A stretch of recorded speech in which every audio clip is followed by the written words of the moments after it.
Once again, I'm going to do the first weld the correct way, and then one fast, one slow, and one where I go fishing. Let's take a look.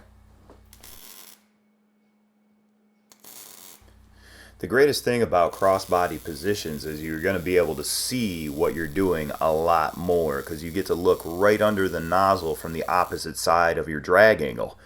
Now, when you're doing crossbody push, same thing applies. You have to create your angles yourself, making sure that nozzle has all the rules in play. You want the correct perpendicular work angle, you want that 45-degree push angle, and of course, you want to keep that stick out the same length the entire time you move through the weld.